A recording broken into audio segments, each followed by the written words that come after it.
Hey listeners, if you like this podcast, check out our other shows, The Study Table and Training Table. Listen to archived content and in-depth interviews with insiders working with student athletes. It's on our website, www.fredopie.com.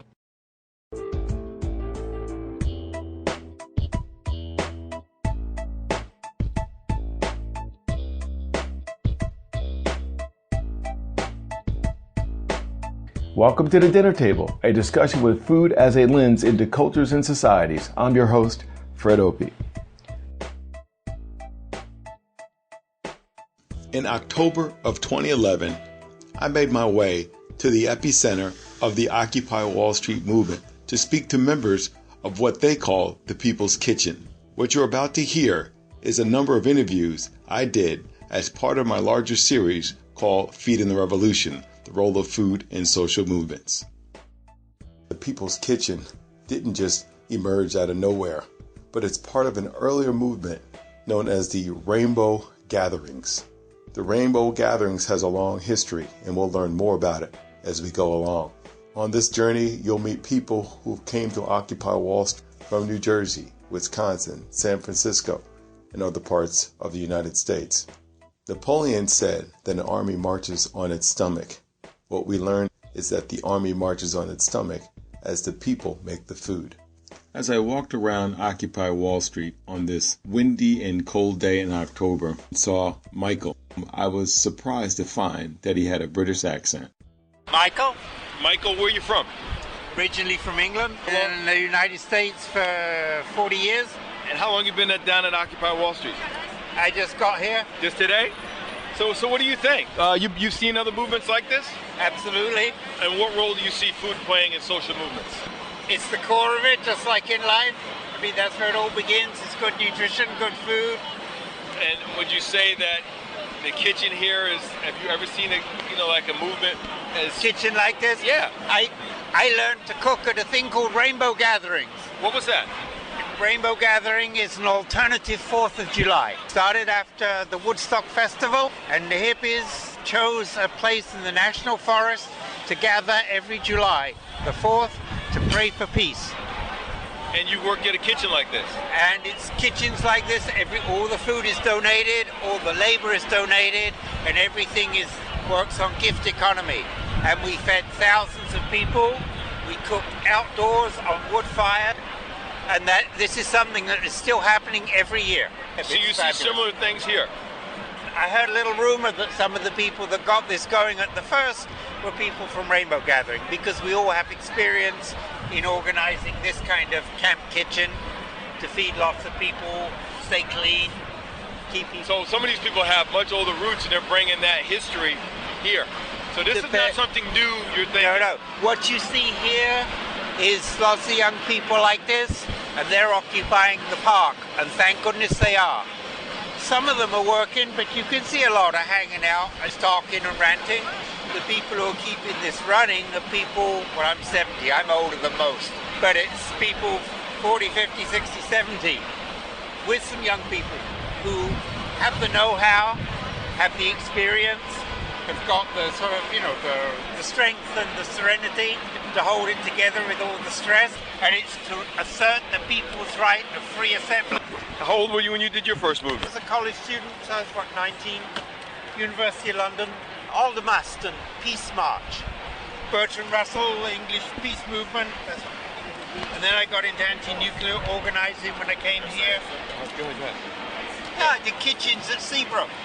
Nuclear power plant they wanted to build up in New Hampshire, where there was no, if anything happened to it, there was no way for a couple of million people to escape.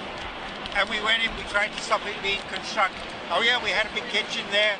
Same thing, food donated by other organizations? I was here last night, and crowd smaller, no media. Now it's warm, daytime, and all these so-called celebrities coming out to be seen at Occupy Wall Street to get attention. The thing is, we're saying the revolution will not be televised. Yesterday I see this guy, they're doing a model shoot in the middle of this, with this as the backdrop. We're the happening thing this month. You're branding. You come here to brand. It's not just them. You got all the Revolutionary Communist Party, the Socialist World, the body snatchers, that's what I call them. They're here recruited. Every issue they jump on it. And you got us sort of, what is it? It's a mix of anarchists and peace movement people. Do you have people on the right, Tea Party type of people? Because they were against the bailout too. I think the people, progressives, missed the boat way back to Reagan times, right then. That we missed the boat. Reagan got all the bubbers to vote for most of the stuff that led to this crap. And it's because we didn't talk, the white working class, there wasn't unity between black and white working people, and we let the right wing knew to go and recruit those people. They knew exactly who they were after. And they worked through the churches and the social clubs. Learning from Michael about Rainbow Movement, I wanted to find out more about it. So I was able to talk to Amy, who, according to many in the People's Kitchen, was at the genesis of what was going on at Occupy Wall Street in terms of food. Amy Dawn Hamburger. Where are you from? Queens Village, New York. I was working as a substitute paraprofessional, at which point I came down here and I stopped going there. How long have you been here? When did you remember? Since day one. Oh, wow. September 17th. So did you have like a food background before you joined the kitchen committee? I worked as a waitress for 6 years. Oh, okay. I also find that I'm about service, and a lot of people who are about service tend to gravitate towards food. Okay. I've visited a lot of communities where I've done a lot of things in the kitchen. Is this your first social movement? Yes. I mean, my life did seem like it was naturally tending here, because for the past 2 years I've been traveling, visiting communities, communes, going to rainbow gatherings. Some of what you guys do is kind of predicated on that history of that movement? A lot of the way I set up the kitchen and a lot of the stuff I have contributed is led directly or modified from rainbow gatherings. So have you been going to rainbow gatherings for a couple of years or so? Yeah. This is basically the child of protests and rainbow gatherings. Someone coined the term, and it's a joke term, but protestival, because it's a combination of protest and festival. What role do you see food playing in a social movement? I'm going to address directly the rainbow experience for a moment, because that's where my history is, like where my teaching, like my learning is from. It was everything for me, because you go there and you learn about giving and about service, and the way to plug in, a way to become a part of the community there is to plug into one of the kitchen. And just go and be like, what do you need? What do you help? And there's just a whole culture of service based around the food. The food is free, and the community comes together and prepares it.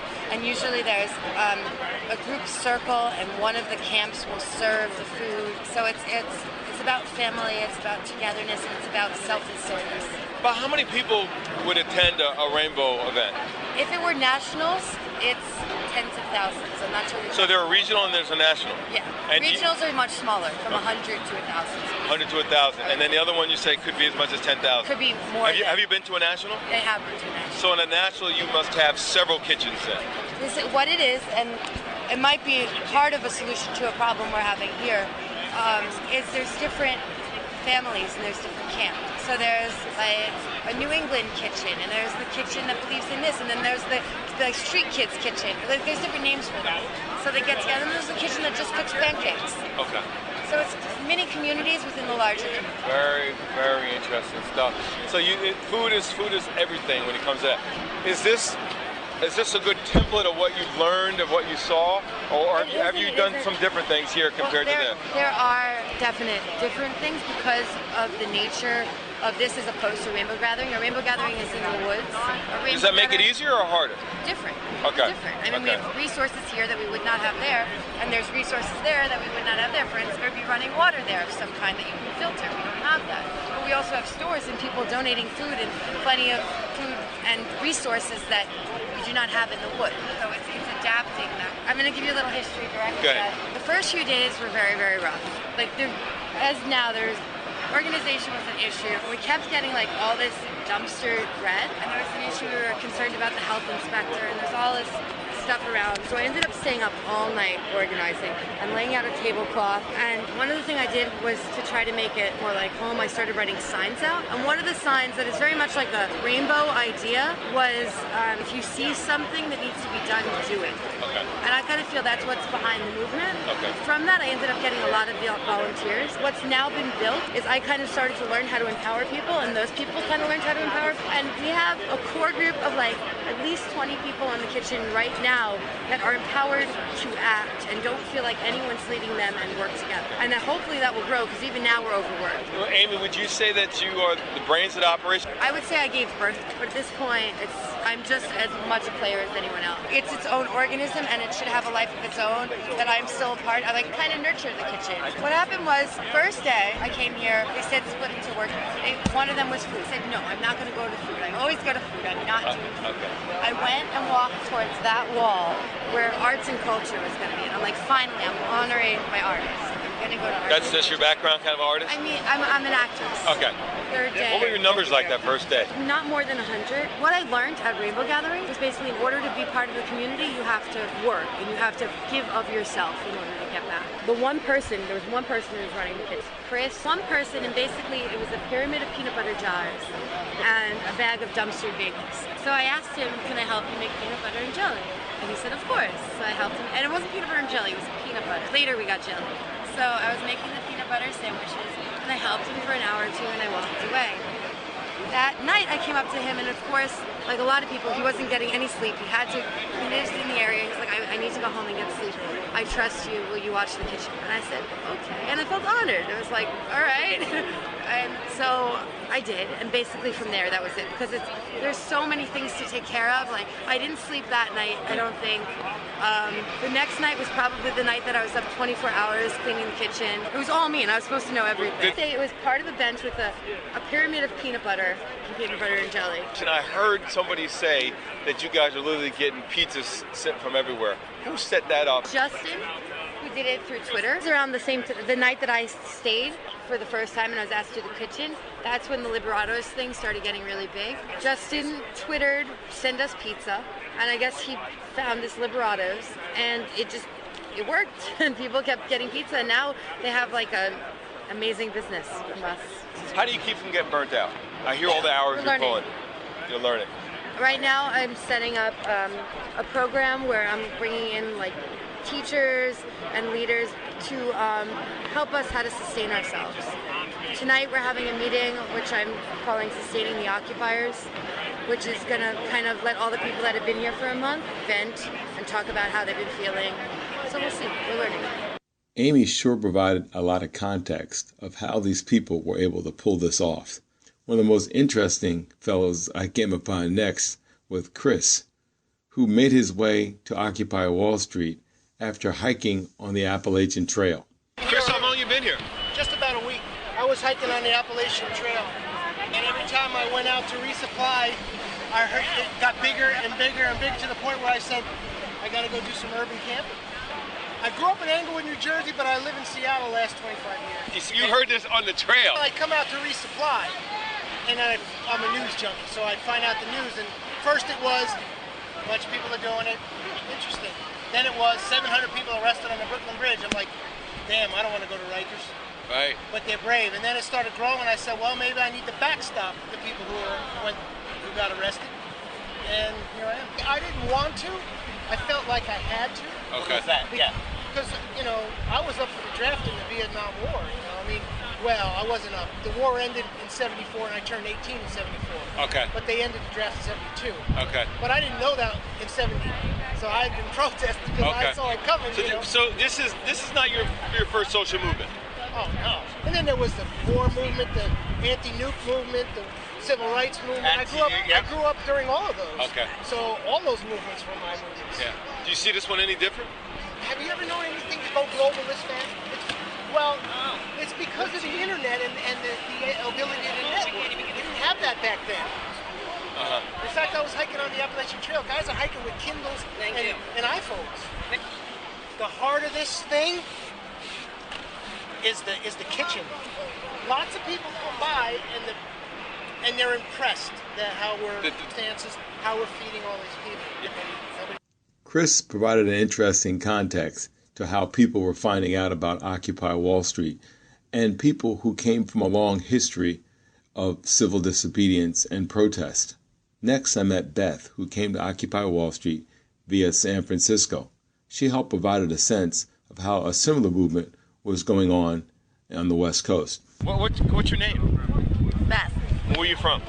I actually live in San Francisco. Okay. And you were at Occupy San Francisco for how long? 2 weeks. 2 weeks. Is the kitchen in San Francisco as big as this one? No, San Francisco is much smaller. Okay. And we had a stove. Did you volunteer in that food committee in San Francisco? No, I wasn't on the food committee. Okay. I'm too involved in other stuff. Yeah. But, when we first started, we had tents, and there was a kitchen tent, and they did have a stove, and they were cooking on site. The police came in, told them they had to take down their tents. There was a raid a few weeks ago that I was at on a Wednesday night where they had like 75 police officers in riot gear come and like walk through the camp and look menacing. Okay. And they dumped a lot of our possession. A lot of what they threw out were food donations. Oh, wow. And so we basically had to rent, well, a lot of it got thrown out in the truck, and then they said you could come back and get your stuff 3 days later, but obviously food was ruined, so we lost a lot of food, and we had to start just telling people, bring food that's already prepared. Okay. As far as I know, there's not a formalized off-site system, so people are just bringing food. Sometimes it's prepared food that they're preparing on their own and bringing, but it has to be used. It has to be something that people can eat right away because we can't store it because of the storage issue. What role do you see food playing in a movement like this? Food is a big part of it because when people are camping out and they're not, if they're making it their full-time job to join this protest movement, it's vital to have food available. So the fact that people are stepping up there and here, bringing food every single day, bringing food donations, people who maybe are working people and can't, camp out every night, or they're older or have children, they're contributing by bringing food and making sure people have food available. And it is, I think, vital to, being able to maintain this movement. Food is probably just as vital as money contributions, because even when you get money contributions, there's all kinds of logistical issues that come into play when you have a non-hierarchical, direct democracy system that I've seen there and here about, who's in charge of the money, how do you access the money, what are the rules regarding the money. So bringing food is probably actually an even more direct way to help the movement, I think. We'll be right back. For more interviews and related content, you can find us on iTunes, Stitcher, and other podcast distributors. Also, check out our website at www.fredopie.com. Ask questions on Facebook at Frederick Douglass Opie and on Twitter at Dr. Fred D. Opie. For information about advertising on the show, please email us at fdopie@gmail.com. That's fdopie@gmail.com. Hey listeners, if you're enjoying this episode, check out the show entitled From Black Panthers to Black Lives Matter. It's available on the Dinner Table show page. Although we seek to deconstruct racism, institutional racism, there is no particular set of ways that the party seeks, or the movement seeks to do that. And I think one of the reasons is it's leadership. It's all decentralized. There isn't a hierarchy within the movement. Whereas for the Black Panther Party, there was certainly a hierarchy. Women played a significant role. Now in the Black Lives Matter movement, queer women are playing an even greater role and are out about who they are and what they are. Now back to the show. Next, I met Bo, who came to Occupy Wall Street from Wisconsin, which had been embroiled in its own conflict as the governor of the state, Scott Walker, faced off against organized labor. Tell me your full name. Bo Sibbing. Where are you from, Bo? Milwaukee, Wisconsin. And how long have you been here? About 3 weeks now. And you're a member of which committee? Kitchen, People's Kitchen. Food that you guys have, where does it come from? It's mostly donations. Actually, a really big contributor to us happens to be the Correctional Officers Union. We also get donations from some churches. I know Judson Church is helping us out a lot. It's over by Washington Square. What kind of things are you getting, for example, from the Corrections Union? The Corrections Union are helping us out. They've given us a hunk of money. We get $500 a week, I believe. We got to go to Costco. They hook us up with Costco cards. They provide the driving even. They pick us up, take us over to Costco. Make sure if we need supplies, because a lot of things that we get, mostly food, obviously, but we need like plates and napkins, gloves, things like that, supplies that we need that aren't food that we can go and get at Costco. The kitchen's open all the time, or how's it run? That shift, we pretty much run in 3 shifts. We run from 7 to noon, okay, and then noon to 5, and then we take a break from 5 until 7 when dinner starts. But we try to do a hard close at 11. But most of the time we still have a bunch of granola bars, stuff like that. You eat what we give you. We just kind of put out and let people take for themselves after we pull the close. Where are you guys cooking at? We do have off-site cooking. We have a place, there's a place in East New York. We also have a place in Brooklyn that we go to cook off-site. Mornings we just get it purely catered. Next, I talked to Megan, who came from Queens to the Manhattan location of Occupy Wall Street. She explains what motivated her to get involved. Megan, tell me your full name. Megan Hayes. And where you from? Queens. When did you first come? September 30th. I answered some of the Occupy emails, and a lot of people have been quoting Napoleon, saying the army marched on its stomach. That's been motivating them to give us more food donations. Is this your first social movement? Yeah. I guess you could say I've been sheltered. Were you? I've been political, but never to the extent like this. So what did it? What pushed you to come? I started reading stories of people saying they had to choose between going to the doctor or putting food on the table or paying their mortgage and or feeding their kids or getting keeping their house in oil. They had to make choices for basic necessities that every human deserves. One thing that gets my goat is knowing that 2,000 calories worth of junk food is cheaper than 2,000 calories worth of healthy food. And how many inner city people can't afford healthy food? And because of that, they're overweight, they're diabetic, they are, hyperglycemic, exactly. They have high blood pressure, they have heart disease. Every healthy food should be a right. After walking around Occupy Wall Street for 2 days and doing interviews, it became quite evident to me that there was a lack of diversity and very little African American participation in the movement. I had the chance to talk to the self-proclaimed Brooklyn Kid, and he gave his take on why African Americans are not involved from his neighborhood. A few people ask me, and I tell them, I'm down at Occupy Wall Street because you know what? I believe in change. And do they know what that is when you say that? Or they're like, what's that? A few people don't. It's just, what the news says it is, a bunch of privileged kids, college graduates, looking to start trouble and ask for free things and get their college debt erased. So even that stereotype is pervasive within the black community. Yes, it's very. They're eating up the media. Because, sad to say, but our communities are so entwined with television, TV culture. Yeah. I mean, I listen to a radio station, 98.7, Reverend Al Sharpton, Kiss FM. He has a hour of power that comes on every Sunday night. One night I heard him talking about the respect that these kids should have for holding on so long and dealing with this. And he's telling black people that we need to get in this. Okay. And the reason why, though sometimes I disagree with his tactics, I respect him and I believe in him, is because of the fact that he's doing it. You can't say something doesn't work if you don't put your feet to the ground. Mm-hmm. You can't say something isn't good if you don't go check it out.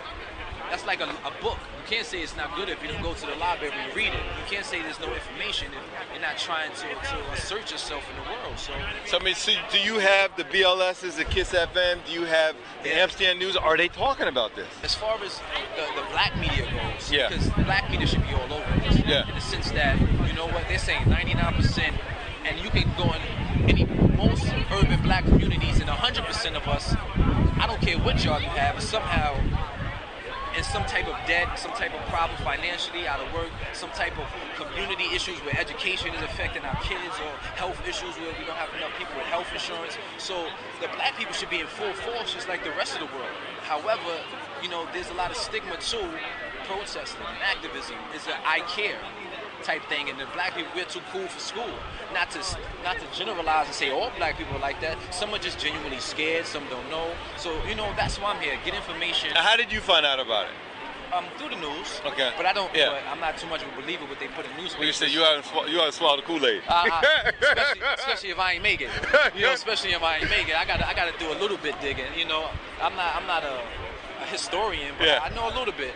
Yeah. Are you trying to bring the message of what's going on here back to the communities? I don't think I'm strong enough in the sense of what I know of the movement. Because I can say, yeah, we're fighting Wall Street and we're doing this and we're doing that, but the question is, why should I? But how does that help me? And then it'd be a back and forth. And I want to say concrete answers. Statistics, not really, but answers that when they're said, they're powerful. Have you gotten a sense of some, if you just said 3 clear demands from the group, from the General Assembly, can you walk away even with saying this is what they want? My perception and what I've come from is they just want to change the way government deals with people. Okay. They want to change the way people deal with people, which is very important. They don't speak about that much, but that's also one of the things. Can you elaborate on that point? They want to change how people deal with people. And even, like you said, if you have here among this group, Republicans, Democrats, Libertarians, you know, just demonizing the opponent, that stuff's got to stop. And if that can come out of here, and that could be heard by the powers that be, oh my gosh, that would change American society radically. I think that's what Martin Luther King did in his own way. Like he said, I'm for the American government. We want to be a part of this country. We are here. This is our home too.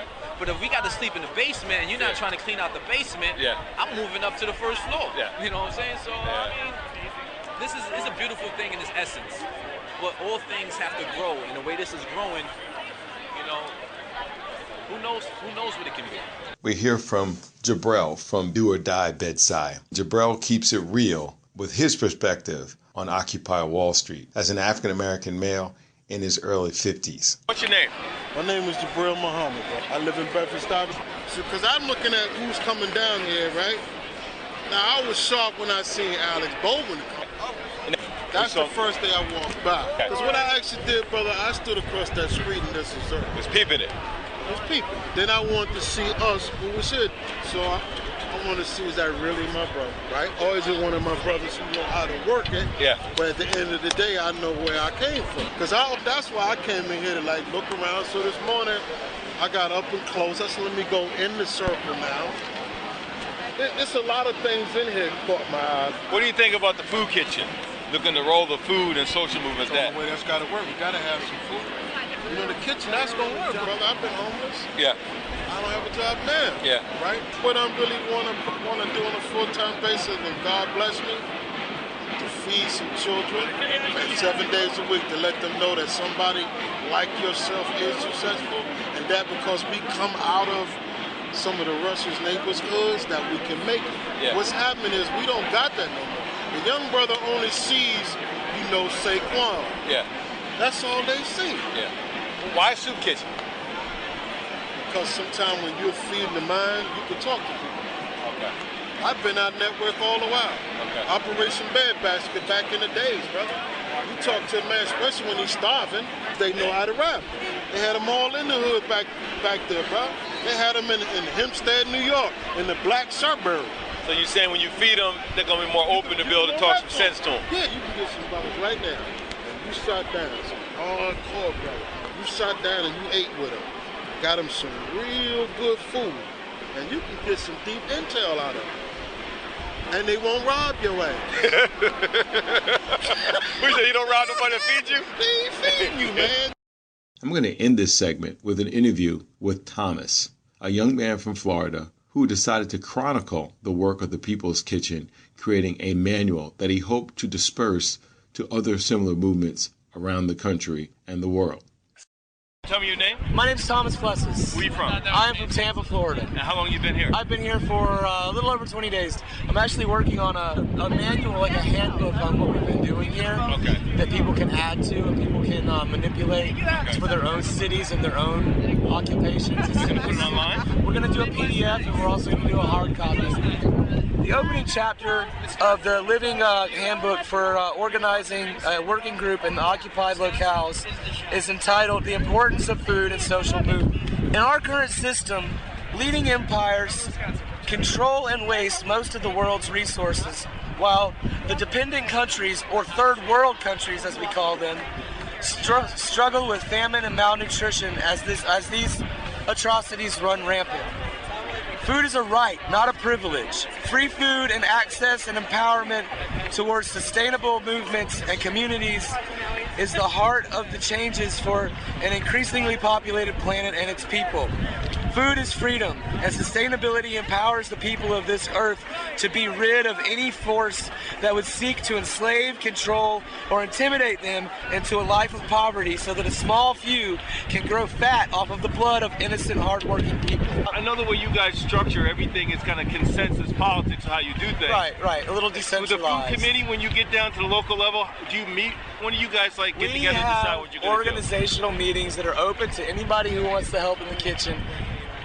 Hours throughout the day. Like we have one at 11. We're gonna start having one at 5:15. So tell me some of the challenges with trying to feed a revolution. What are some of the things you're dealing with? It's just kind of hard to keep things somewhat organized, but we're doing it. This is the first big thing I've never seen anything like this. A movement like this can't work without food. It can't last without a heart. The food is the heart. Actually, that's one of the chapters in the manifesto, or the guide that I'm working on, is love and food. Love that goes into the food is shared by the people. The people who serve the food, the way they react with the people that are eating it, makes the food better, makes the food healthier, makes the person who's eating it feel better about this, and want to stay and want to keep going. It's real hard to prepare food on site without proper health code, you know? That's one of the things we're going to address in the manifesto is abiding by local health codes and sort, so that the police have a hard time shutting us down. Well, what's been the inspiration to start it now? Because I've noticed that in a lot of the occupied territories, is what I call it, they're having a hard time organizing. They don't really know exactly what they're doing. And I kind of want to share the knowledge that we've gained here in the past 2 weeks. We've gained so much knowledge and so much experience in doing this. A day feels like a year. And I really want to be able to share a document that is living, that they can add to their own experiences too. So that it's to help empower people to start their own food committees, just to start their own sustainability groups, to help movements like this along. What keeps you going? The love in here and the revolution and the promise of a new world and a new system. That concludes our interviews from Occupy Wall Street. I hope you enjoyed the segment and learned as much as I did as I conducted these interviews.